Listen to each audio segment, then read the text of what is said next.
BEONTVUK, for the community, by the community.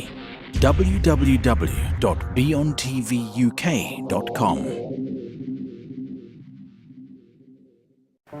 সাহিত্য হচ্ছে সমাজের দর্পণ। সমাজের বিভিন্ন শ্রেণীপেশার মানুষের হাসি, আনন্দ, রাগ, অনুরাগ ইত্যাদি হচ্ছে সাহিত্যের বিষয়। আর এই সব বিষয় নিয়ে BEONTVUK-তে আমার উপস্থাপনায় শুরু হচ্ছে সাহিত্য বিষয়ক অনুষ্ঠান সাহিত্য চিন্তা। নোমান আল মনসুরের সঞ্চালনায় সাহিত্য বিষয়ক অনুষ্ঠান সাহিত্য চিন্তা দেখুন পাক্ষিকভাবে শুধুমাত্র BEONTVUK-তে। মেধা, মনন, কর্মে, স্বীয় প্রতিভায় নানা ক্ষেত্রে নানাভাবে সাফল্য ছোঁয়া সিলেটের আলোকিত সফল মানুষদের নিয়ে জনপ্রিয় অভিনেতা কাট্টুশালীর সঞ্চালনায় BEONTVUK-এর কথোপকথনের অনুষ্ঠান কাট্টুশালী শো দেখুন প্রতি রোব ও বুধবার ইউকে সময় সন্ধ্যা 6টা, বাংলাদেশ সময় রাত 11টায় শুধুমাত্র BEONTVUK-তে। গ্রন্থনা ও উপস্থাপনায় রাসেল হামিদ, প্রযোজনায় Abdul mine Chowdhury.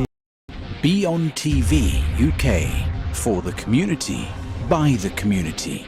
www.beontvuk.com.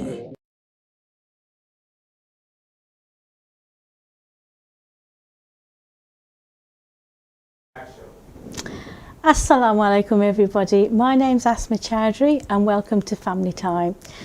Today I will be discussing the topic around relocation, leaving behind family and friends and building new relationships in a new city for their personal and professional life. There are many reasons why people relocate. It could be due to their change in their professional career moves, family commitments, or most recently due to the high cost of living and people would like to move to a different city where their living costs are low. However, in our culture, after marriage, most of the time the girl relocates to a different city to live with her husband and in-laws. So how do these people adjust to a new life in a new city and balance their professional and career life? To discuss this issue with me, I have a lovely young couple with me in the studio. So I would like to introduce my guests to you. First of all, this is Shuhel Hussain. Assalamu alaikum and welcome to the studio, brother. So would you like to introduce yourself to our audience and tell them what you do? Yeah, so I'm Shuhel, I'm a solicitor. I have a small firm, Midland Law. It's in the West Midlands. It's a micro firm and I run it with my wife Shakila. Right, so as you said, you've taken my job off me. So this is his lovely wife Shakila, who is your name is Cllr Shakila Begum Hussain. So would you like to introduce yourself to our audience and tell them what you do? Thank you, Afa, for inviting us firstly. It's a pleasure to come and meet you and everyone at the studio. As Afa said, I am a councillor for Walsall Council and the ward I represent is Porphyry and it's part of Delves as well, and I work for the Labour Party and also a solicitor. I work with my husband. Yeah. Brilliant, that's fantastic. And also, may I say to my audience out there, you're the first Bangladeshi woman councillor in Walsall. Yes. So that's a great achievement for you at such a young age. Oh, thank you. Especially with two young children. Wow, that is a big achievement. I mean, sort of like, especially with the two high-profile job roles that you got, being a solicitor and running your own firm with your husband as well as being a councillor. So Shakila, you were born and bred in London, okay? Yes. So tell me, what was the reason behind you moving to the Midlands? Okay, the main reason is marriage, and as you said earlier, in our culture, especially the Asian culture, Bangladeshi culture, as soon as you get married you have to move to where your husband lives, and he lives in Walsall. So I had to sacrifice everything, compromise and leave my family and life behind in London and move to Walsall, which I love now. Yeah. I'll tell you what's funny, sorry. Go on. Firstly, she didn't want to move. Yeah. She really did not want to move. But I think as soon as she moved, after a few months, she really loved it. Yeah. And as she says, it's that key word, sacrifice. Yeah. And came to a compromise, I think. So, so was it you who was always doing the commuting from London after you got married? Yeah, so for about, I think, 10 months or so, I was still a trainee at London, so I had to commute every weekend. There were a few odd weekends where I'll stay in London, and I had to travel Friday night, get the train, and then he'll drop me off Sunday night. Every Sunday. Yeah. To London or drive to the her train there. station? No, I drive her to her parents' house. Did you? Yeah, and then I'd stay for a bit, eat, because her mum loves to cook and she's a great cook as well. Yeah, so I'd eat, and then late night I'd drive back, and I used to actually love doing it. So I love to drive. Yeah. So it was no issue at all. Really, Yeah, it was really nice. yeah. So I mean, like, you know, why not role reversal? Why couldn't you commute, find a job in London, and you could commute? Well, if you asked me to, I would have maybe. Like I didn't ask. But no. Because you know, as I said, role reversal, as if, like, you know, not to completely leave your family behind, but a lot of people thrive to work in the big city, especially with a job like yours and a profession like yours. You know, there's more job opportunities out there. Why not? I think there is a misconception about London now. To start your career off, London is probably one of the best places if you're doing accounts, law, anything like that. However, once you get established, once you get started, there is a place for you in the Midlands, even Leeds or Manchester. But to get started, I would say it's wise to move there. I lived in London for 9 months before I met Shakila, and it was fun. It was good. I wasn't even a trainee then. I was a paralegal, making very little in terms of wages. Most of my money used to go on boarding, so I used to rent one room in a shared house. So it was very difficult, but I did enjoy it. But say if we now move to London, we wouldn't have the lifestyle that we have. We'd have a very high mortgage if we could get a house. And I mean, everything's good there. There's tons of restaurants. You can do whatever you want in terms of leisure. There's plenty of places, but our lifestyle would be limited because we'd be operating on less disposable income. Lots of people are actually moving from London to Birmingham now. So I was taking an Uber last week, and the gentleman was from London, and he had I think 1 or 2 houses there. He sold a house, literally bought a house in Birmingham freehold, moved his family up, and he's living here mortgage free. He works, he's self-employed, which I think is the best way to be, and he's absolutely fine. So I think people are moving out of London now into Birmingham, especially and Warsaw. due to the high living costs these days. They want to move to a city where there's as I mentioned earlier, and you know, you're quite right. I've known a lot of people who are moving to London now. So Shakila, do you think that was the best move for you, for what your husband said, moving to the Midlands? And definitely. The first few months was hard. It was the adjusting period where everything was different. I feel like I left my city life. I moved to a village, like literally, because you can't find everything, like restaurants. In every town there's 1 or 2 banks, whereas in London every street's got a bank, literally. But now I love it. It's nice, and I was able to buy a house with my husband, set up our firm, which we will talk about in detail. The lifestyle we've got now, I don't think we would have that in London. I mean, we even managed to buy a house here before we set up the firm, so we were both working at a firm. Again, we weren't on high salaries or anything, but it was enough for a little house here next to on the same road as my parents, but that's actually good in terms of babysitting as well, and it's good to have them close by. So we are a close family. But if we were in London, both working on a wage, I don't think we'd be able to have a house so soon. People buy a house in their 40s in London, and well, she's in her 20s, I'm early 30s. So in terms of that, it's much better here. Yeah, and you're right, because some people are still struggling to buy a house in London, and they've even sort of like reached the age of 50 and they still haven't been able to get onto the property market, because it is really hard these days, especially with the with everything going on with mortgage rates and the cost of living and inflation going up. So I mean, moving to Birmingham, was it a big, Warsaw, Midlands, big culture shock for you then from capital city? Yes, first, definitely.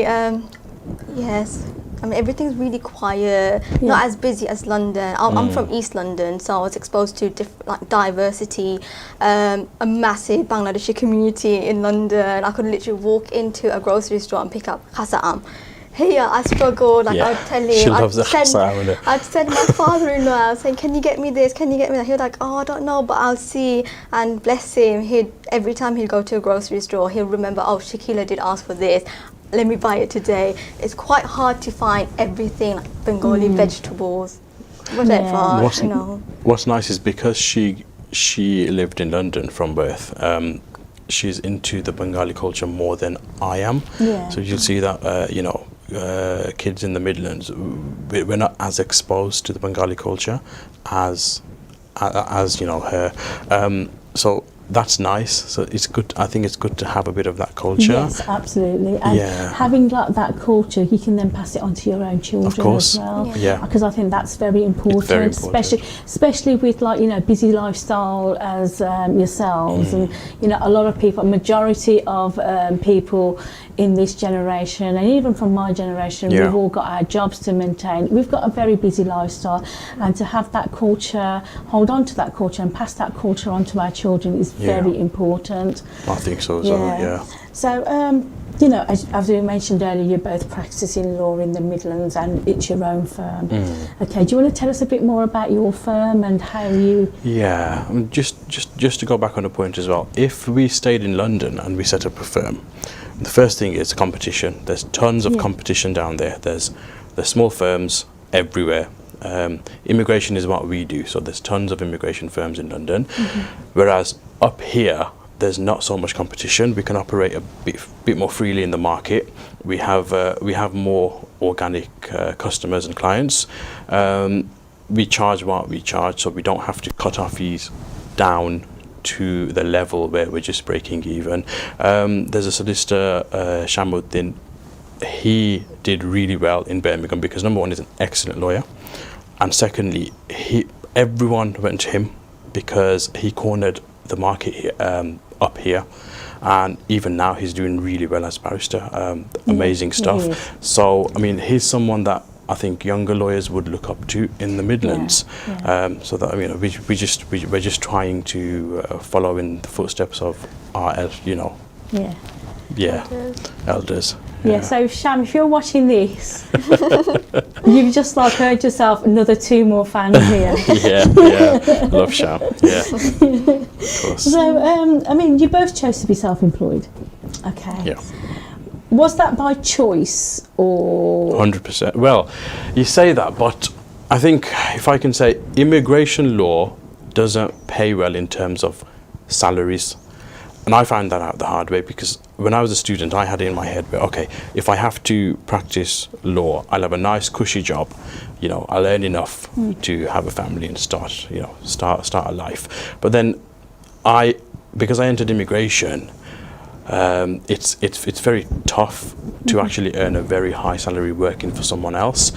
So then I realized, there's money in it, from a business perspective, there is money in it, but you've got to access it another way. So, I mean, I'm glad I was employed because that's where I learned my craft. So I worked in 2 specific places, and each place had its own expertise. So within immigration, because immigration is so broad, each firm I worked in had its own specialism. So I'm lucky because I think I learned as much as I can in each firm. So that made me a more well-rounded immigration lawyer. But, you know, it's one of those trades where eventually, as you become more and more qualified, I mean, I'm 4 years PQE or 5 years? 5 years PQE this May.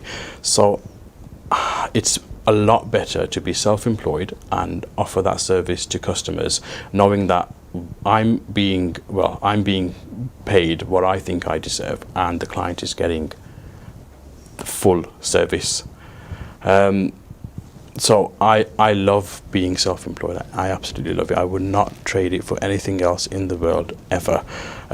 You do worry sometimes at night when you're trying to sleep, or where will the next client come from? Where will the next money, wage come from? But alhamdulillah, we're doing absolutely fine. We've kept it where our expenses are extremely low, and we did that on purpose. So we don't have a high street front, so customers can't come in when they wish. You have to call me and make an appointment.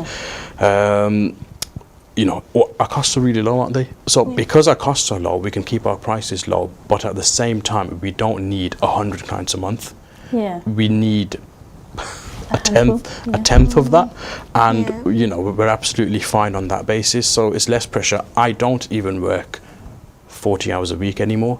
I used to work 60, 70 more when we were overtime as well. I was always working every single day. Like 10 p.m.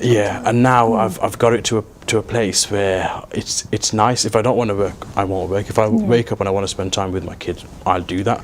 I rarely work mornings anymore. We started so about 12. That's the art of being self-employed, I suppose. And I suppose it's similar for you, because both of you backing each other up in the same firm, working with each other. The support you give your husband must be really phenomenal. I mean, do you want to talk a bit about your journey, within the firm? Yeah, so he handles everything, so I could spend a bit more time with the children.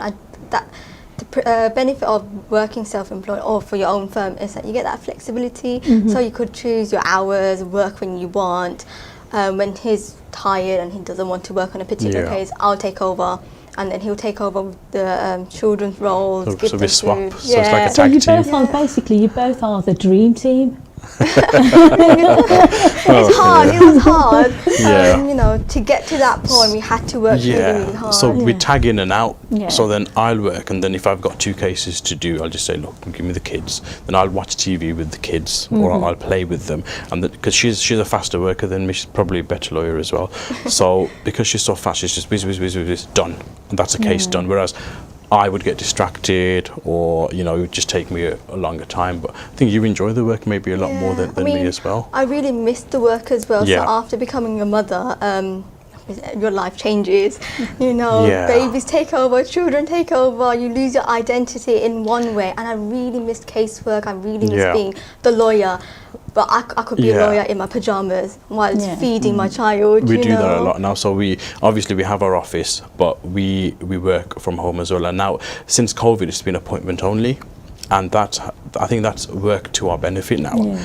And the other thing I'd like to say is Shakila, she's building up her caseload again, and the best thing is she speaks Urdu and Hindi and Punjabi, and I don't. So when we get those calls, it's just straight to her. So she's building up her client base, and she has a lot of Punjabi clients as well, which is fantastic, I think. And how big is your law firm then? It's very small. Do you have any other employees working for you? We've trialed a few employees, but I think we are quite demanding, so we want perfection sometimes.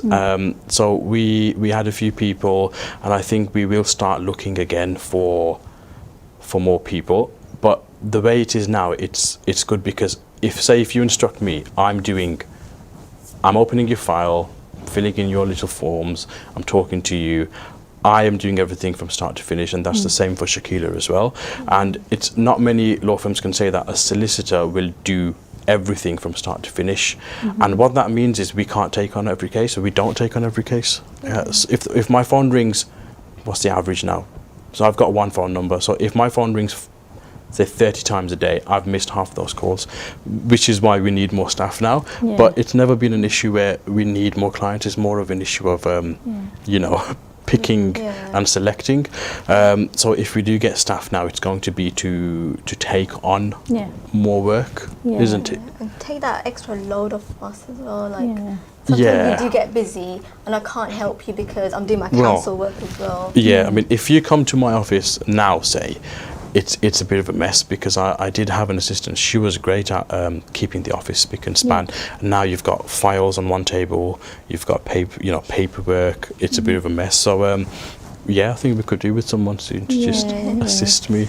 So maybe after Ramadan you can start looking for a recruitment process. But one thing I do like about is that unique selling point you've just said about your company is looking at that clientele journey from start to finish. You take that ownership, and that's Yeah. not a lot of firms do that, because they've got somebody to prep the firm. You've got the lawyer just to overlook the notes and deal with the case, and like the paralegals or the legal assistants looking after the looking after the paperwork and chasing around. We had a very good paralegal for a bit. She was great, and even then, say, because I've had my clients for years, so when I told them, okay, so she'll do your case, right? Then they just look at me like, oh, okay, well, will you just make sure they do it properly? And it's just like I can see that hesitation in their eyes, and I didn't like that, because I do like to do the cases myself, and it's not our goal to have a massive firm. One person I did work for, but a few years back, he did say he was doing a lot better when he had a small firm. Yeah. So I'm just trying to stay at this level for as long as I can, because in terms of profits, in terms of your client happiness, I think this is as good as it gets. Client satisfaction as well, and your own satisfaction. Now you've actually looked at that case or the client start to finish, and it's that personal touch. So you've talked about the running of your firm and everything, but what really interests me is that you opened this firm during COVID. And now during that time, a lot of self-employed people, they were struggling a lot. So why during that time? Because why take on the headache at that time? Because financially you think, oh, I'm not self-employed, I'm working for a firm, let's take the furlough. But you did it the other way around. I think, so what happened in 2008, we had the credit crunch. So in 2008 I became an adult. So in my adult life, or was I an adult, was I 16? Anyway, at that age, I became an adult when there was chaos in the country. So all I know is chaos. So all my adult life I've been hearing recession, credit crunch, interest rates, inflation. So we've just become conditioned to it. I mean, it doesn't make much sense to me. So all I've known is financial chaos in this country. Do you reckon that was one of your challenges then? No, it didn't phase us. Honestly, it did not phase us. So COVID, I actually did even better in COVID. Did you? Because the point was, I think I was still working, but I was transitioning into a consultation role, which is when I became self-employed. So working for another firm, but I was self-employed.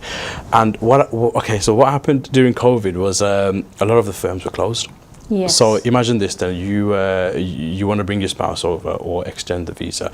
The firms are closed. They're not answering your calls. Then, didn't it? So everyone has my mobile number. I've had the same number for what now, 8 years? I was just getting calls, can you do this case for me? Oh, can you do my... Yeah, of course I can. So we were doing even better, and that gave me the confidence. And the most important thing is, when we were married, we were living at my parents' house. So I had something that a lot of people don't have, and I'll say it proudly, I had help. I think a lot of people who built something had a lot of help, and I will admit it. So if it wasn't for my parents, I don't think I would ever have had the courage or the financial courage to actually leave a job and then just start from scratch. So obviously, thank you to my parents. I can never thank them enough. And family's everything there. Family, spouse is everything. Of course. For anybody's journey and vice versa. So my parents never charged me rent. They never charged me for anything. They never asked me for, even to this day, if I gave my mother something, so no, I don't want it. Keep it, because she's that kind of person. So it's because of their help. We paid no rent. We were very careful with our money. We didn't have any nice cars or anything. So it was really good. So that gave me the confidence. And again, we kept our expenses really low. So you see some people who want to make a business, they'll say for the restaurant, they'll get the nice big lavish premises, lavish lights, lavish. Same with the firm. They'd have big posh desks and nice offices. We said no. I want to start as little as possible. My first desk wasn't it like, it was literally this big. It was, I think, 3 meter by 3 meter, one desk, plain as you want, that's it. And that's how I wanted to start. Even now, if you walk into my office, it's a 2-desk operation. So it's not big, it's not lavish, and it's just about keeping your expenses low, and it's just about taking advantage of a recession or COVID and working it to your advantage, as opposed to complaining about the economic circumstances of the country. Brilliant advice there for our viewers out there. So there you go. As long as you keep everything, not very lavish and simple, there's that profit margin there for you for anything that you wish to pursue. So if it wasn't law, okay, what would be an alternative profession for either of you? I'll let you go first. To be honest, I'm not too sure, because ever since I was a little girl, my dad always encouraged me to, choose law. He would say, "I'm fully lawyer." So I think around 8 or 9 years old, I always said to everyone, "Yeah, I want to be a lawyer. Like, this is what I chose." And when you watch Bollywood films, you see, how people go to court, and I always pictured, okay, I'll be at court one day.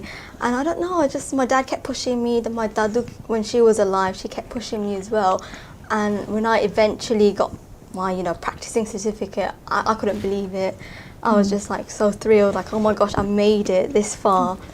So it's thanks to both your family background, your dad and your parents, and the Bollywood industry. How about yourself?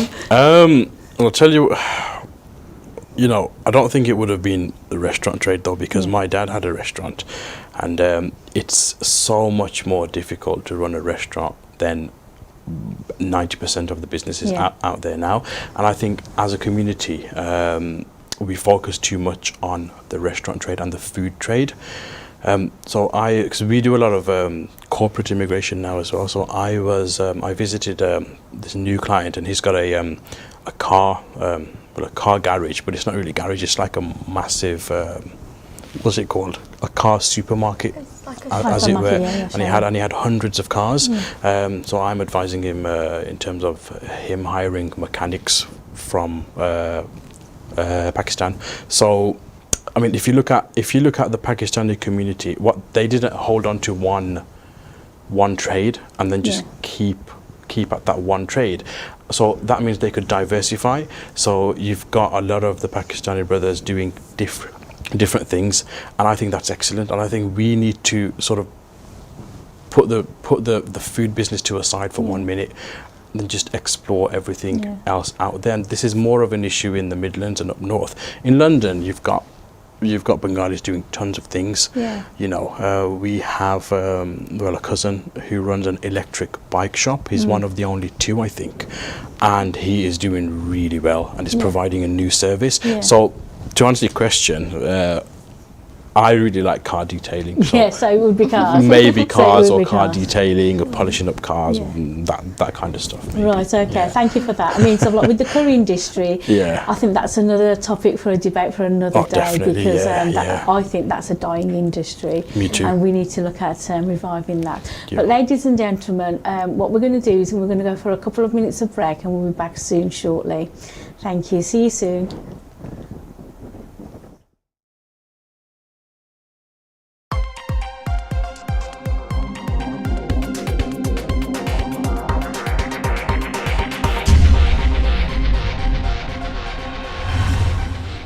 BEONTV UK, for the community, by the community. www.beontvuk.com. আসসালামু আলাইকুম। আপনি কি কোনো আইনি জটিলতায় ভুগছেন অথবা কোনো আইনি সহায়তা চান? তাহলে দেখতে ভুলবেন না লিগ্যাল সলিউশনস উইথ সারাফ খান। চোখ রাখুন BEONTV UK তে।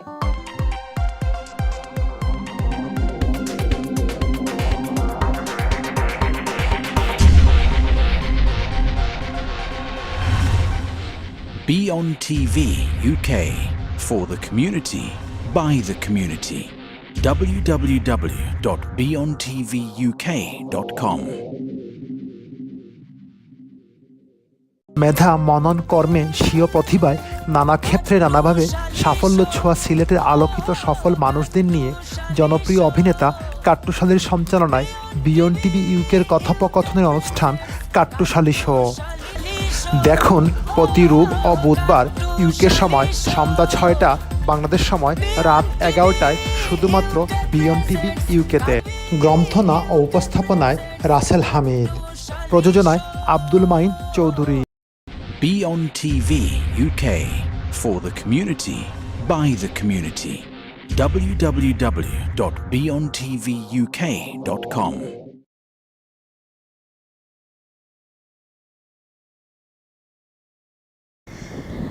Welcome back, viewers. So we were talking about relocation, London and law.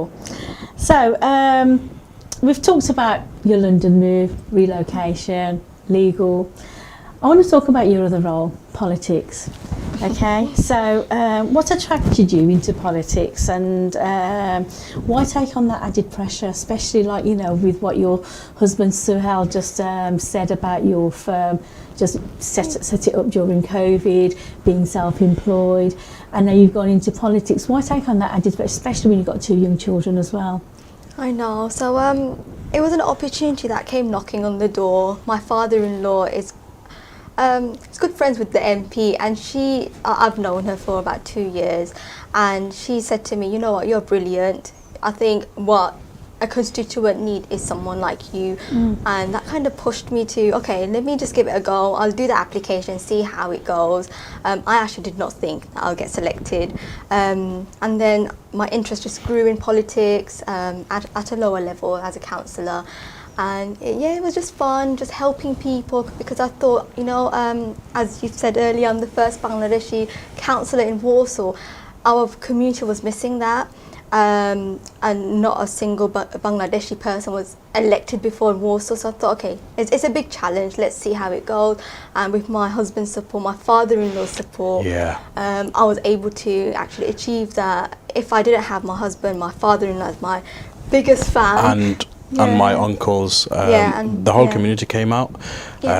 So there was a team of I think what 20-25 people, and in particular there were around 8 guys that went around with me, and we did the work. So Dad, my 2 uncles, me, and around 5 or 6 golden guys who helped us along. And if it wasn't for them, I don't think we could have got all the leaflets out, done all the door knocking. Because the campaigning is really hard there. It was. I know a few of my friends who sort of like who stood up for, who are councillors and who is a councillor or are, you know, who stood up for counselling, and I helped them with campaigning. Oh my God, like you need good walking shoes.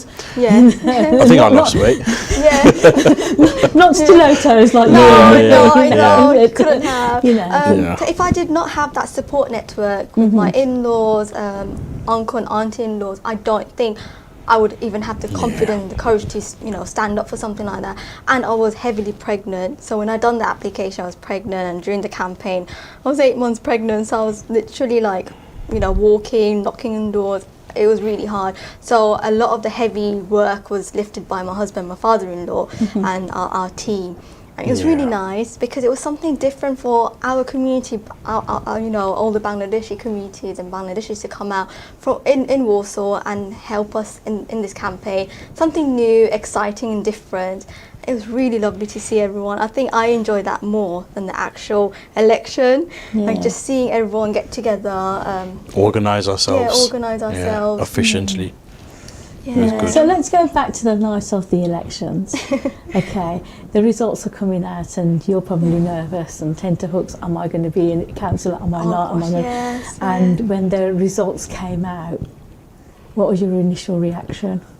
I couldn't believe it. I remember one of my sasahor came on, he goes, look at your pile, just look. I was like, no, I'm just really worried. No, I don't think I can. I'm going to lose. He goes, no, just look over there. I was like, is that really my pie? Are you sure?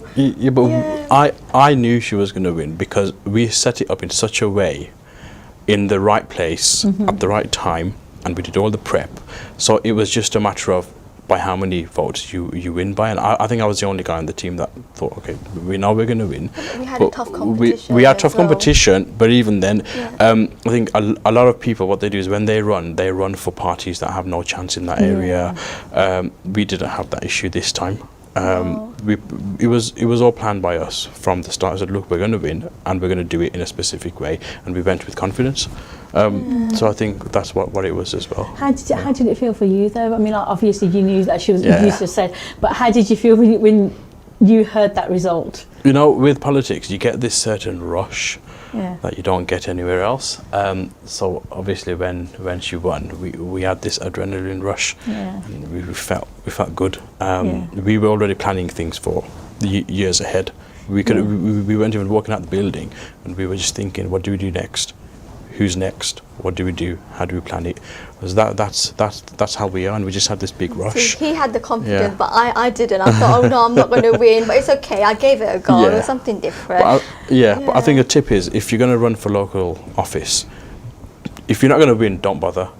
Yeah, I think we have a lot of guys who would, in a Labour area, they'll run as a Conservative or Lib Dem, but you've got to plan it. And if you plan well, you prepare well, like with anything else in life, you'll be fine. Yeah. Yeah. And we'd like to see a lot of ladies in the politics, especially young generation from yourself, because I think, you know, having that fresh blood in politics and is an eye-opener to a lot of people, because you will see things differently. The way we may think about things, you may actually come in and say, well, no, actually, you know, it's better. It's good to see that diversity of the age gaps like being closing, because like when you think about politics, you think about like people like 40 plus. In all honesty, you don't think about like, but a lot of young people are starting to go into politics now, and I think that's really good. Yeah, it's so- just new of ideas, new views, and you do want like active people, young generation to come in. And that was one of the main biggest reason I chose to do this, because I want to encourage all the young females to come out and do this, and especially stay-at-home moms. I mean, you could do something, you know, you could become a counsellor and stay at home and do everything as well. Yeah. So it was just a new identity given to stay-at-home moms, because I am also a stay-at-home mom. I And like that's a to, tough job, though. It's the share out toughest my job. roles. Yeah. Yeah. So I get to choose what to do. So today I'm just a mom. After 6 o'clock, I'm the lawyer. So it's nice to be able to do that. So you've got different hats, different hats to put on during the day. Yeah. Yes, A mother by day, and lawyer Yeah. by evening, and a Yes. counsellor by the other Yes. days. Just going back to the council position, I Yeah. think for Warsaw it's good to have a seat at the table. So as Bangladeshis, we now have a seat on the table, and inshallah there will be more, because we've been in Warsaw for 50, 60, 70 years. I think my great-granddad moved late 40s or early 50s it was. So it's good to have that voice, and I think we need more as well. Yeah, So we'll see how that absolutely. goes. You're right, you're right. So am I safe in to say, in the politics world, behind every successful woman, there's a man? You can say that, yeah. I mean, I always say to everyone, if it wasn't for him, I don't think.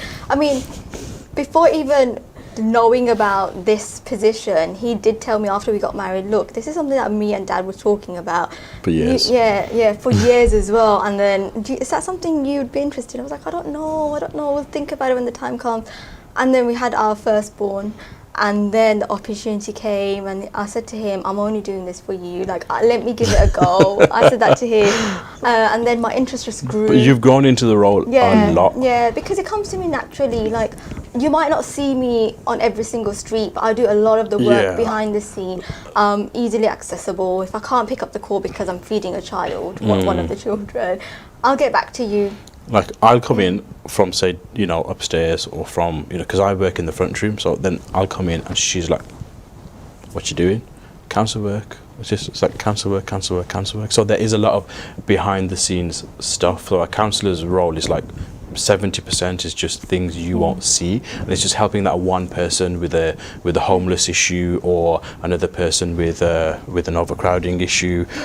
So it's more to do with quality as opposed to quantity. We can't. Well, she can't help everyone, and I try my best to. Like, I answer everyone's calls. we do our best, and you do your best, and Brilliant. Yeah. So Shuhel, any plans for you to enter politics? I'm Or to be a I'm more wife's of a, advisor? I'm more of a, I see myself as more of a businessman. That's what I like to do. I like to do business, you know, as opposed to politics. And I don't like to be restricted in what I can say or do. I like that freedom. One of the other reasons for going into, well, as in, one of the reasons for me having my own business is the fact that I don't like having a boss, and I don't like being censored, and I don't like being told what to do, and I really enjoy the freedom. I think with politics, I mean, never say never, but I don't think I would be able to take instruction like that from a party or from someone else. I just like doing what I want to do whenever I want to do it. So the short answer is no, I don't see myself as a politician. I don't like public speaking. I'm more of the behind the scenes kind of laptop guy and looking at the numbers and business. And So you like to be your own boss? but yeah. Shakila, tell me then, if you hadn't entered politics in the Midlands and if you're still living in London, would you have entered politics? I don't think so, because life in London is busy as it is, and there's more people putting themselves forward. It's a bigger competition, to be honest. I think I'd just be busy working, and living in London, I do not think I'd have my own firm or be my own boss. It'd be working for someone, and it's really hard because some of my colleagues actually say, oh, we couldn't take time off, or we had to take annual leave to attend a committee meeting or the full council meeting, and it's just horrible because I've got that flexibility where I could just finish work, he would take over and just go and attend my meeting freely. My mother-in-law would look after my children, husband would look after the children, so I've got nothing to worry about, so I could attend the meetings. I mean, they're left with me sometimes as well, like the, you know, my two girls, and you know, I can change nappies, I can feed them now as well. Yeah, so I can change nappies, I can feed them, I can entertain them. They are happy with me. Do you cook for them?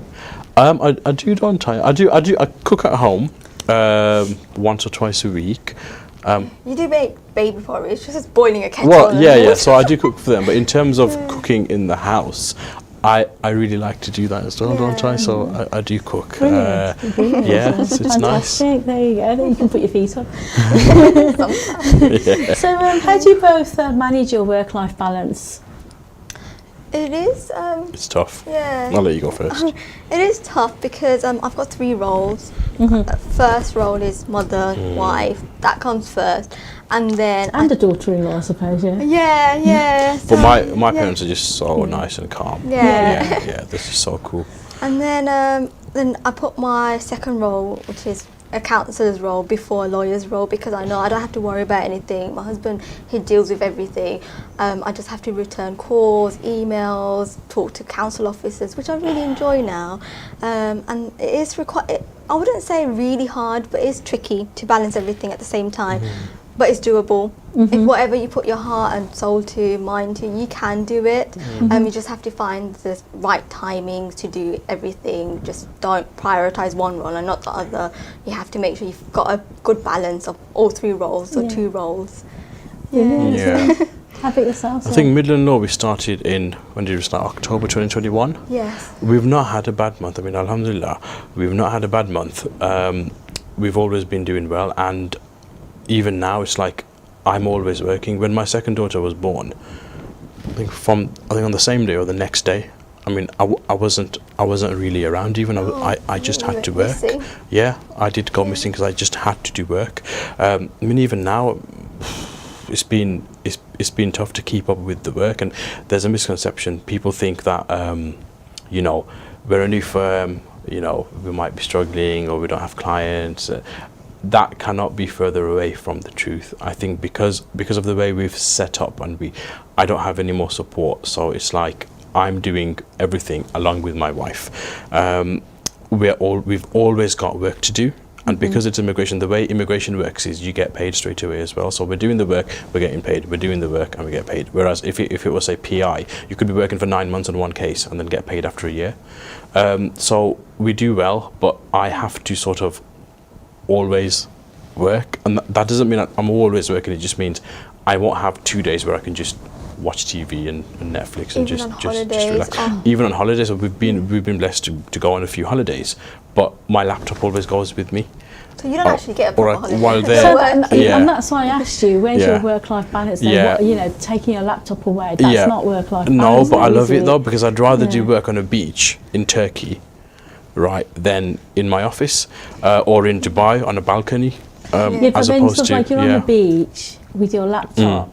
It's only half an hour. Okay. It's only Because half I was an going hour to say, then do or you not 20 spend, minutes. you know, how about Yeah. spending that time with your family, Yeah, the yeah, girls yeah. in the sea? And, Yeah, I would say I spend more time with my family than a lawyer who's employed, who's gone Yeah. from 9 till 6 plus commute time. So it's good, and I love working on holiday because it's just half an hour here, 10 minutes there, Yeah. and then I do this thing with my phone where it's on even if I'm out of the country. So the phone rings and the client calls, oh yeah, I'm here or I'm there, but yeah, I'll get back to you in the evening. Or sometimes I'll call a client at like, it'll be 9 p.m. in the UK, but it's just like, look, I'm free now. Here's and they're happy for it as well. So I like to stay connected with my clients, and I like to stay connected with work at all times. Yeah. And it'll be like that for a long time until I retire. And I've come to terms with it, and I'm very happy with how it is. So if we go on our next holiday, the laptop will be with me, and we'll just work. Yeah. Briefly, 10 minutes here, for 5 minutes there, and everything just stays nicely And that way clients connected. stay happy as well. Everyone stays happy. Yeah. Clients, Brilliant. and you know what? I'll get bored if I don't do it. Yeah, I suppose so, yeah. So used to it. So, Yeah. what do you think the future holds for both of you? Like, say, in 20 years' time, your girls have grown up, they're going through university or whatever. What does the future sees in both of you? Does England see their first Bangladeshi Walsall MP? You never know. It's more of an MP is it's a sort of it's an all day everyday role. Yeah. So we're quite close to our MP, and we Yeah. just see them, and they're always on. Yeah. If we did want to do it, we can look into that, but it will take over both of Yeah. both of our lives. I think it's just more focusing on the Yeah. firm, and inshallah, if Yeah. the firm gets to where we want it to be, Yeah. we could just like Yeah. step back, let our employees do everything. Or our kids if they want to. Yeah, if they want Which to is, I'm Yeah. going to, like, you know, I'm going to Yeah. I'm going to move on to my next question. Stop stealing my questions. ego. So, no, I mean, like, you know, do you see your children entering law and like taking over the firm? Well, think. they'll always have the freedom to do what they want to do. If they want to do anything at all, it's completely up to them. Yeah. They'll have the support, whether that's Yeah. financial support, emotional. Yeah. If they need extra training or tuition, they can have that. But they should pursue what they want to pursue. If one or both of my kids did want to, do law, I would have them trained somewhere else. Yeah. Just so they have that experience, exposure to the world, Yeah. just so they're not in my little bubble. If they want to do law, and then if they do want to run the firm, that's fine. But I do want my kids to build something for themselves if they want to. It's just to do with freedom. It's what they want to do, what they want. It's at the end of the day, it's just about your happiness. It's not about your money. It's not about business. It's just about going to sleep at night and getting that sleep and waking up happy. Yeah. That's all it's Yeah. about. So whatever they want to do to be happy. Absolutely, As long and as I it's all- totally agree yeah. with you there. I couldn't sort of like agree with you any Yeah. sort of like more, because, you know, years ago, especially from our generation, the expectation is like, you know, you study what your parents wanted you to study, Yeah. and now sort of like, you know, If- we've now realised through our own experiences, Well, yeah. through to our own children, give them that freedom and let them study what they want And in to our study. community, it's if you were even allowed to study. So you know, my mum wasn't allowed to go to uni, and she would have been brilliant. She's very, very smart. My mum, my mamas, my khalas, they're super intelligent. They're really smart. So you know, if my mum had the opportunity, she would have. She's a pharmacy technician now, and she at the age of say 30, I think, she just trained herself up, and then she's got a full-time job, you know, with the NHS. It's well, but if she had a chance to study at age 18, where would she have been now? So I think as a people, as Bengalis, we are sort of coming out of that old mindset, Yeah. that old mentality. So I mean, with my girls, there'll be very limited restrictions. They'll be always allowed encourage them to do whatever they want they'll to be allowed to do. do whatever makes them happy. But if they want to run a dad's and mum's firm, then Yeah. carry do. on. Bonus things, isn't it? Yeah, so you Yeah. don't have to worry about Yeah. anything. Yeah. Absolutely. So coming back to your parents then, so that's the family support network. Do you have any other support from other family members, or is it just your family that Her mum's great. I mean, if we lived in London, I mean, my mother-in-law she's amazing. She cooks like twice a day sometimes. She works. She looks after kids all the time. I mean, even with our kids, we can just leave our kids with her all day. She will not once complain. She's an amazing lady. So when we're in London, we do go there quite often. So when we're in London, I mean, we do get that support a lot. She's my mum good. just takes over and I can literally put my foot up and Yeah. just relax. She I've never heard that lady complain once. Yeah, So she would never she's complain. absolutely amazing. She is. That's really good, and especially with your parents as well, giving that support here in Birmingham. And it's that thing what you said at the beginning of the programme. You said it really quite in the babysitting. But no, I'm just sat here, just thinking about like our lives. I mean, alhamdulillah, I think we're blessed. And you talk about the future. I'm not even thinking about the future. I'm just trying to enjoy the present, because the present is really, really, really good.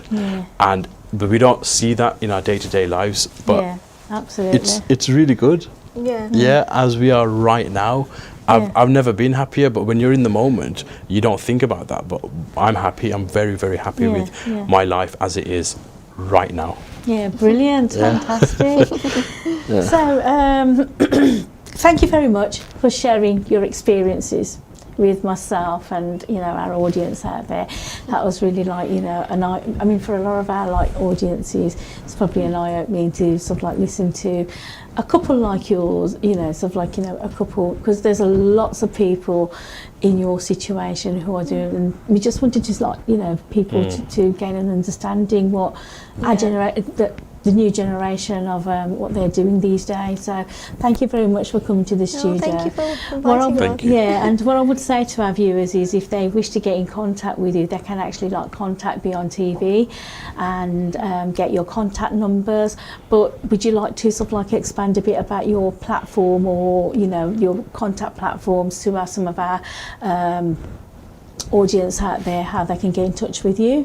So if you want to contact the firm, you'll find us on Facebook. We do use social media, so Facebook, Instagram, our website as well. Or you could contact Shuhel. I mean, his number's everywhere. Most of my clients contact me with this, so we can give out my number whenever, if you leave it as a link.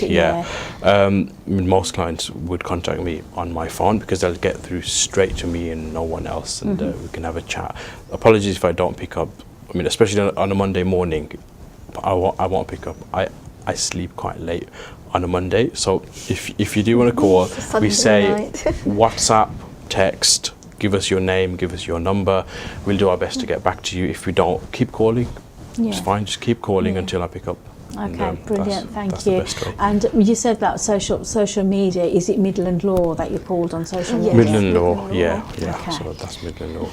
All right then. And if my constituents want to contact me, my details are on Warsaw Council, and you'd find me on Warsaw Council website, or our family members, or you could just call into the firm. Emails as well. Yeah, and we'll reply back to you. Yeah. Brilliant, thank you very much. So there you go, guys.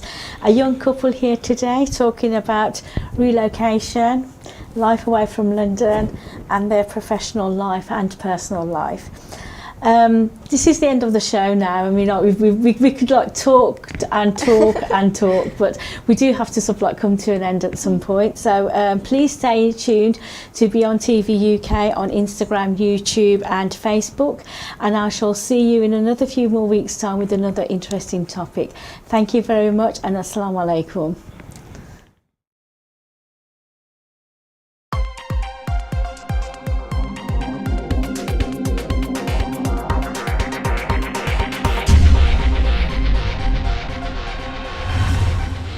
BEONTV UK, for the community, by the community. www.beontvuk.com